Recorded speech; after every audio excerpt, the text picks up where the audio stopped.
Once your armature is done, you want to go ahead and bring it over to me and I will grade it. This grade doesn't actually go under the grade book, but it does let you know where you're standing as far as how your overall sculpture grade will be affected by the quality of your work you've done so far and whether you need to fix things.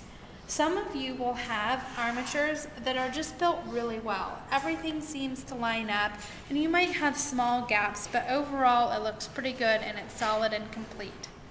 Others of you are going to have issues with your armatures where you'll have gaps. Your job is to figure out whether this is a visual gap or a structural concern. If it's visual, the way that you can tell that is because if you try and move the pieces around it, it seems pretty solid. The only problem is that you've got a gap. Well, that can be fixed during the covering process. That's not something you're going to solve now. Others of you have a concern like this one, where there is a gap, but when I go to work with it, these pieces physically move a lot. This is a concern that does need to be repaired or fixed, and if you need assistance with that, let me know, because it's not a hard problem to solve. Then the overhangs. Some of you have slight overhangs that you are worried about that's ever so like your finger length.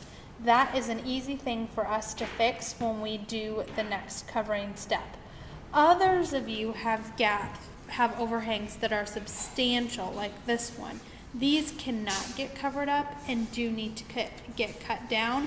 Be very careful though, this is a way that students cut themselves, so watch how you're using either the scissors or the box cutter. When you are ready for paper mache, you might at some point have to make paper mache paste. To do that, we are using these tubs. You take off the lid, you come over to a sink. You are going to get the gallon of glue that will be out in between the two sinks, and then you'll have to poke through the film covering.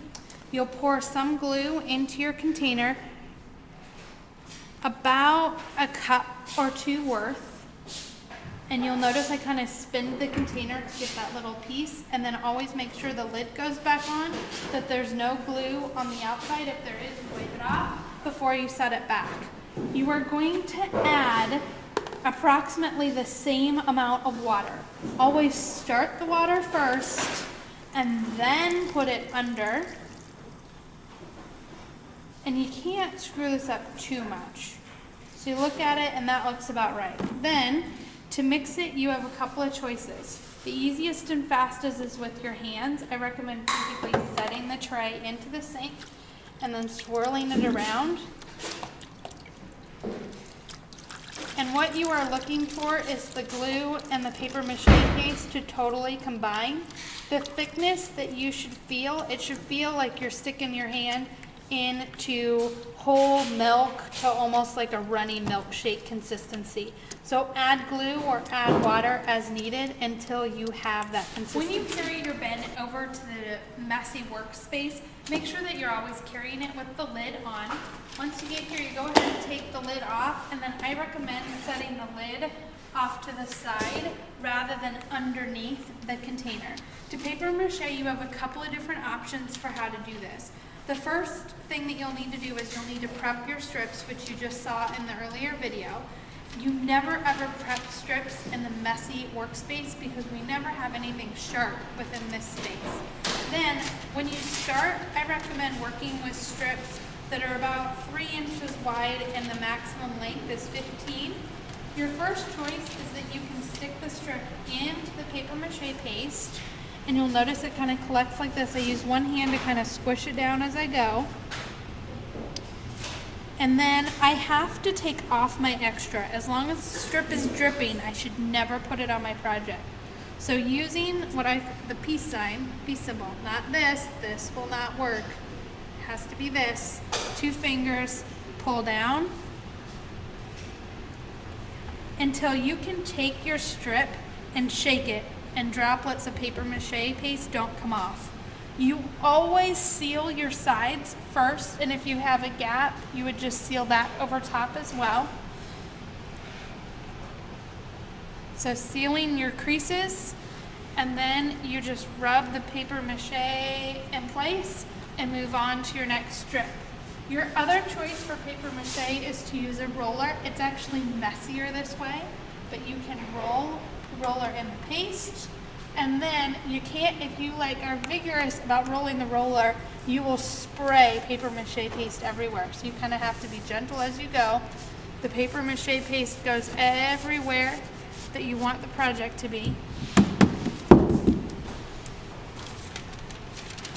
The strip goes on top, and then making sure you overlap by about 50% so that you get a solid color, particularly if you're using the yellow, you want to overlap a lot. And then you roll the paper mache paste on top this way. If you ever don't have paste, like some students will just lay the paper down and then try and roll the paste over top, this is always going to pull back off. There has to be paste underneath the strip for it to work. Your other option is to use a brush, very similar. You dip it in the paste. Watch the mess. The mess you make is the mess you clean. So if you dribble paste all over here, you have to clean up all the paste that is on there. So I recommend kind of using the edge to get it off. Wipe it where it needs to go. Set it down, covering your seams. And then again, you just do that same process over the top, making sure that you overlap as you go. The nice thing about the brush is if you ever have any extra paste, you can go back and scoop it off and then slide it back into the container. We never want paste dripping from our project because glue has water in it, and the water and cardboard are not friends, so too much glue will ruin your project.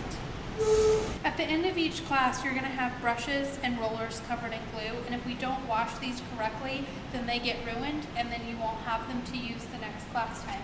In order to wash these out, we'll have a bucket, and in the bucket we always put hot water. You want to just let them sit in the hot water for about 30 seconds to a minute. And I generally wash my hands during this time. Once that has happened, all you have to do is using your thumbs, you squish the brush under the water until the water comes out clear. As long as it's cloudy, it means you're taking out glue. Then you squeeze out all the excess water, and it goes into our holder to dry for the next class.